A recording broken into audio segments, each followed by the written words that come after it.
Namanya Pak Darmawan, seorang pegawai negeri sipil yang dulu cukup disegani di kota kecilnya. Dengan seragam kaki yang rapi, sepatu hitam mengkilap, dan langkah mantap, ia setiap pagi berangkat ke kantor dengan penuh rasa tanggung jawab. Hidupnya dulu terasa teratur. Gajinya tidak berlebih, tapi cukup untuk menafkahi keluarga kecilnya. Istrinya, Bu Ratna, adalah sosok pendamping setia yang dulu ia banggakan. Mereka dikaruniai seorang anak laki-laki, Andri, yang sejak kecil selalu menjadi cahaya dalam rumah tangga mereka.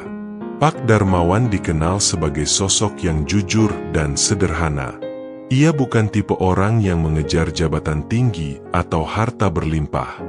Baginya, yang penting adalah bisa bekerja dengan tenang, pulang ke rumah, bercengkrama bersama istri dan anak, lalu menutup hari dengan rasa syukur. Masa-masa itu penuh warna. Setiap akhir bulan, ketika gaji cair, ia selalu menyempatkan diri membeli jajanan kesukaan anaknya, es krim sederhana di warung depan kantor. Bagi Andri kecil, itu hadiah terbesar dari ayahnya. Bagi Pak Darmawan, melihat senyum anaknya sudah lebih berharga daripada uang sebanyak apapun. Di sela-sela rutinitas, ia sering membayangkan masa pensiun kelak. Dalam benaknya, ia dan Bu Ratna akan menghabiskan waktu di rumah tua mereka, menikmati pagi dengan secangkir kopi dan gorengan, merawat kebun kecil di halaman belakang, lalu sore harinya bercengkrama sambil menunggu cucu-cucu datang bermain. Kelak, kita akan tua bersama, kata Pak Darmawan suatu malam. Bu Ratna tersenyum dan mengangguk. Iya, saya ingin menemani Bapak sampai akhir. Kalimat itu begitu menenangkan. Pak Darmawan percaya, apapun yang terjadi, mereka akan tetap bersama. Tahun demi tahun berlalu. Pak Darmawan tetap menjalani pekerjaannya dengan konsisten, tanpa banyak berubah. Kehidupan mereka sederhana, tapi cukup. Ia tidak pernah mengeluh, karena ia yakin rezeki selalu ada selama ia jujur dan sabar. Saat melihat Andri tumbuh menjadi remaja, harapan Pak Darmawan semakin besar. Nanti kalau aku pensiun, Andri sudah dewasa, bisa menemani kami. Hidup pasti terasa lengkap. Ia tidak pernah membayangkan bahwa semua impian itu bisa hancur dalam sekejap. Hari itu akhirnya datang. Surat keputusan pensiun resmi diserahkan ke Pak Darmawan. Usianya sudah menginjak 58 tahun, dan setelah puluhan tahun mengabdi, kini waktunya berhenti dari rutinitas kantor. Di satu sisi, ia merasa lega. Tidak perlu lagi terburu-buru setiap pagi, tidak ada lagi laporan menumpuk atau rapat yang melelahkan. Kini waktunya menikmati hari tua. Namun di sisi lain, ada kekosongan yang perlahan muncul. Rutinitas yang selama ini mengisi harinya tiba-tiba hilang. Tidak ada lagi rekan kerja untuk bercengkrama. Tidak ada lagi kesibukan yang membuatnya merasa berguna. Ia mencoba mengisi waktu dengan berkebun kecil-kecilan, membersihkan rumah, dan menemani istrinya. Namun entah sejak kapan, sikap Bu Ratna mulai berubah. Kalau dulu mereka sering mengobrol hangat, kini suasananya dingin. Kalau dulu mereka sering tertawa bersama, kini sering muncul keluhan. Pak, uang pensiun kita kecil sekali ya. Cukup nggak buat hidup ke depan, kata Bu Ratna suatu malam. Pak Darmawan menatap istrinya dengan tenang. Cukup, Bu. Kita kan tidak banyak kebutuhan. Anak juga sebentar lagi kerja, bisa bantu kita. Tapi Bu Ratna hanya menghela napas panjang. Dari ekspresinya, Pak Darmawan bisa merasakan ada kegelisahan yang ia tidak bisa hilangkan. Hari-hari berikutnya, perubahan itu semakin terasa. Bu Ratna sering pulang ke rumah keluarganya, meninggalkan Pak Darmawan sendirian di rumah. Alasannya macam-macam, menjenguk orang tua, membantu saudaranya, atau sekadar butuh suasana baru. Pak Darmawan mencoba memahami. Ia tidak pernah melarang. Baginya, Rumah tangga dibangun atas dasar kepercayaan. Tapi dalam hatinya, ia merasa ada jarak yang semakin lebar. Ketika tabungan pensiun cair, Bu Ratna semakin sering membicarakan soal uang. "Pak, mungkin lebih baik rumah ini kita jual. Kita bagi dua. Saya bisa tinggal dekat keluarga. Bapak juga bisa atur hidup sendiri." Ucapan itu membuat dada Pak Darmawan sesak. Rumah ini adalah satu-satunya harta yang mereka miliki. Rumah ini pula yang menyimpan semua kenangan. Dari saat Andri lahir, belajar berjalan, hingga menjadi remaja. "Bu, kita sudah melewati begitu banyak hal bersama. Apa tidak bisa kita hadapi masa tua ini bersama juga?" Namun Bu Ratna menatapnya dengan mata dingin. "Saya tidak mau hidup susah di masa tua. Maaf, Pak." Percakapan itu seperti pisau yang menusuk hati Pak Darmawan. Impiannya tentang hari tua bersama istri runtuh seketika. Tidak lama kemudian, perceraian pun terjadi. Rumah mereka dijual, hasilnya dibagi dua. Dan yang lebih menyakitkan, Andri ikut bersama ibunya. Pak Darmawan mendapati dirinya sendirian. Seorang mantan pegawai negeri yang dulu disegani, kini kehilangan segalanya. Istri, anak, dan rumah yang penuh kenangan. Malam itu, ia duduk di kursi kayu, menatap kosong. Surat cerai ada di tangannya. Di matanya ada air yang menetes pelan. "Beginikah akhirnya masa pensiun yang dulu aku impikan?" gumamnya lirih. Hari perceraian itu terasa pahit bagi Pak Darmawan. Meski ia berusaha terlihat tegar di depan orang-orang, dalam hatinya ia seperti runtuh. Seluruh mimpi yang ia rajut selama puluhan tahun hilang begitu saja di meja pengadilan. Yang paling berat bagi Pak Darmawan bukanlah kehilangan rumah, bukan pula berkurangnya tabungan pensiun, melainkan perpisahan dengan anak sematawayangnya, Andri. Sejak kecil, Andri adalah cahaya dalam hidupnya. Pak Darmawan selalu ada untuknya, menemani belajar, mengantar sekolah, bahkan sering lembur di kantor demi bisa membelikan mainan yang Andri minta. Ia membesarkan Andri dengan harapan kelak di masa tua, ia bisa menikmati hari-hari dengan ditemani anak yang ia banggakan. Namun keputusan pengadilan jelas, hak asuh jatuh kepada ibu. Andri pun akhirnya ikut dengan Bu Ratna. Hari ketika Andri pindah adalah hari yang takkan pernah ia lupakan. Di halaman rumah yang akan segera dijual, koper-koper kecil ditata. Bu Ratna sudah bersiap dengan kendaraan keluarganya. "Pak, Andri ikut saya ya. Biar dekat sama keluarga saya, sekolahnya juga lebih mudah," ucap Bu Ratna singkat. Pak Darmawan hanya mengangguk. Matanya menatap Andri, yang waktu itu masih berusia 18 tahun, duduk di kursi dengan wajah murung. Ia mendekati anaknya, menepuk bahunya pelan. "Nak, kamu ikut ibu, ya. Jangan nakal. Jangan lupa belajar yang rajin." Andri menunduk, air mata mengalir di pipinya. "Pak, aku nggak mau jauh dari Bapak." Hati Pak Darmawan hancur mendengar itu. Ia berusaha menenangkan, meski hatinya sendiri penuh luka. "Tidak apa-apa, yang penting kamu sehat, sekolah lancar. Bapak selalu doakan kamu." Andri memeluknya erat. Pelukan itu terasa panjang, seakan ingin menahan waktu agar tak berakhir. Namun pada akhirnya, mereka harus berpisah juga. Mobil yang membawa Bu Ratna dan Andri perlahan melaju, meninggalkan rumah itu. Pak Darmawan berdiri kaku, tangannya melambai hingga kendaraan itu menghilang di ujung jalan. Setelah itu, ia terduduk di teras rumah, wajahnya tertunduk, air matanya jatuh membasahi tanah. Malam-malam berikutnya terasa sepi. Tak ada lagi suara Andri yang memanggilnya minta ditemani belajar. Tak ada lagi tawa kecil di ruang tamu saat menonton televisi bersama. Yang tersisa hanyalah kesunyian dan dinding-dinding kosong yang dingin. Pak Darmawan sering memandangi foto keluarga yang dulu pernah mereka abadikan. Foto itu menampilkan ia, Bu Ratna, dan Andri kecil yang tersenyum lebar. Foto itu kini hanya menjadi pengingat pahit tentang keluarga yang sudah tidak lagi utuh. Ia mencoba menghubungi Andri lewat telepon, tapi seringkali tak tersambung. Kadang Andri mengangkat, tapi hanya sebentar, terdengar ragu-ragu. Pak Darmawan tahu, ada pengaruh dari ibunya yang membuat komunikasi mereka renggang.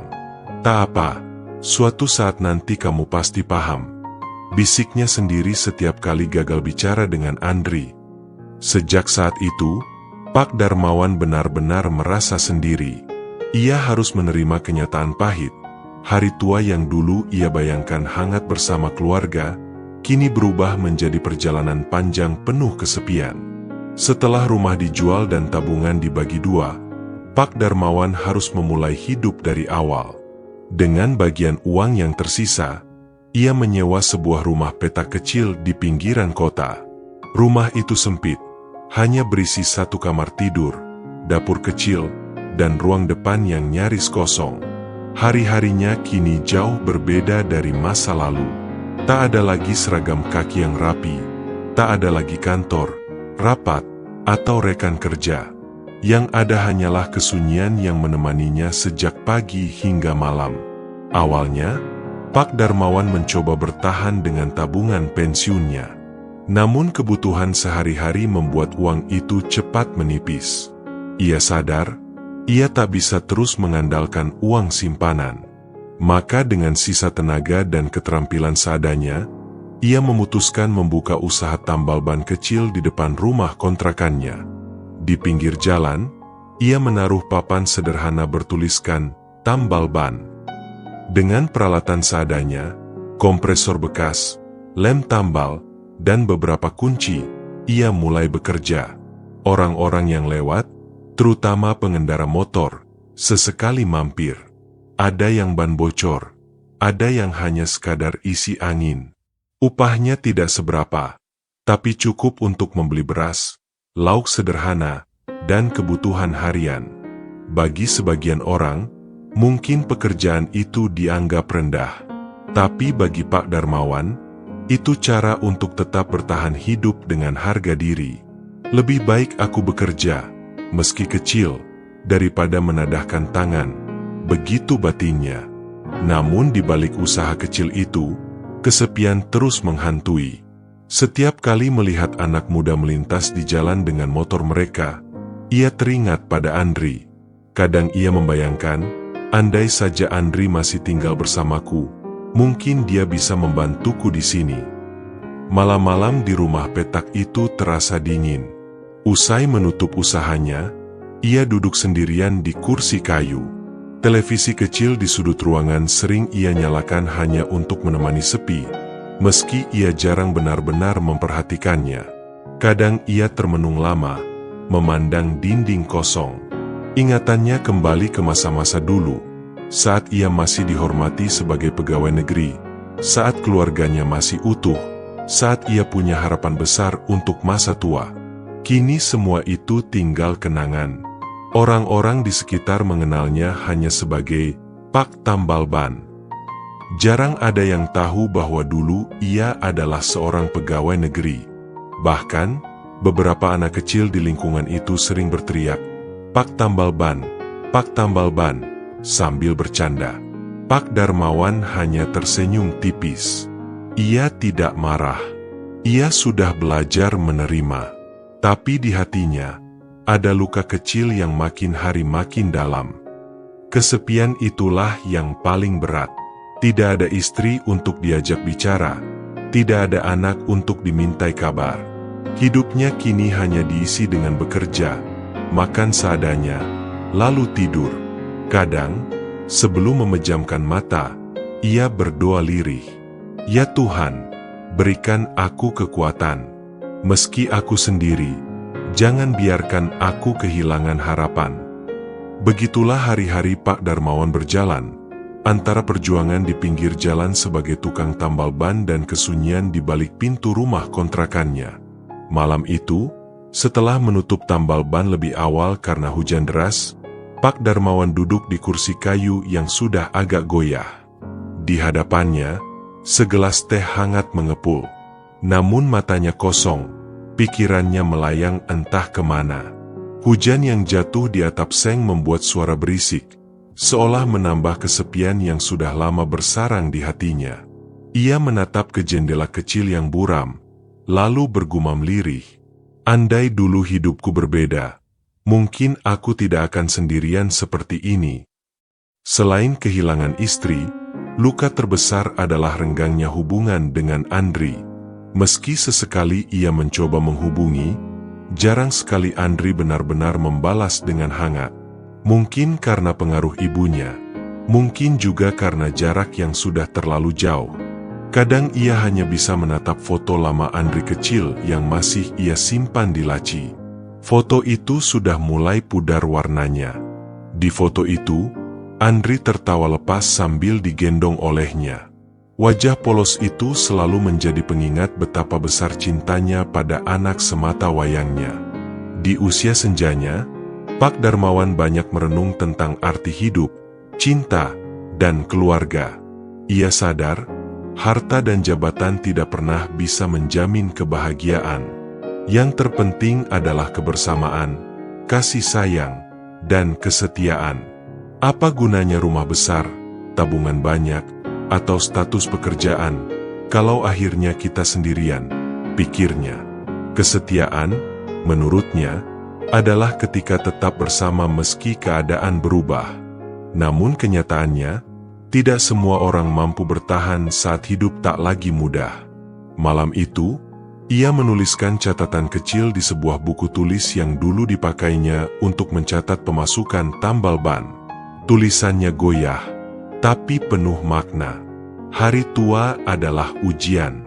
Ujian apakah kita masih dihargai setelah tak punya apa-apa. Aku kehilangan istri, kehilangan anak, tapi aku masih punya doa. Semoga suatu hari, Andri mengingat ayahnya, bukan hanya saat dia butuh, tapi karena dia benar-benar sayang. Hari-hari Pak Darmawan terus bergulir. Ia tetap setia dengan tambal bannya di pinggir jalan, tetap sabar menjalani hidup meski sepi. Tidak ada yang tahu sampai kapan ia bisa bertahan, tapi satu hal yang pasti, ia memilih untuk tetap kuat. Kadang, orang-orang yang singgah untuk menambal ban sempat mengajaknya bercakap-cakap. Ada yang kaget saat tahu ia dulu seorang pegawai negeri. Ada pula yang tersentuh mendengar ceritanya. Dari mereka, Pak Darmawan belajar bahwa hidup memang penuh liku. Ada masa jaya, ada masa jatuh. Meski hidupnya terasa pahit, ia tidak mau menyalahkan siapapun. Baginya, setiap keputusan yang pernah diambil, baik oleh dirinya maupun orang lain di sekitarnya, adalah bagian dari jalan hidup yang harus diterima. Malam-malam sunyi tetap datang. Rindu pada Andri tetap mengusik. Tapi kini ia belajar untuk tidak terlalu berharap. Yang bisa ia lakukan hanyalah berdoa dan menjaga agar hatinya tidak tenggelam dalam dendam. Bayangkan jika kita berada di posisi Pak Darmawan, sendirian di rumah kecil, bekerja seadanya hanya untuk bertahan hidup, menanti kabar dari anak yang tak kunjung datang. Apakah kita sanggup? Hidup memang tidak bisa ditebak. Masa depan bisa berubah seketika. Karena itu, selama masih ada waktu, hargailah orang-orang yang mencintai kita. Jangan tunggu sampai mereka tiada baru kita menyesal. Pak Darmawan mungkin hanyalah satu dari sekian banyak orang tua yang senjanya tidak seindah harapan. Namun dari kisahnya, kita bisa belajar bahwa kebahagiaan sejati di masa tua bukan pada harta atau jabatan, melainkan pada cinta, kebersamaan, dan doa anak-anak yang tidak pernah melupakan orang tuanya.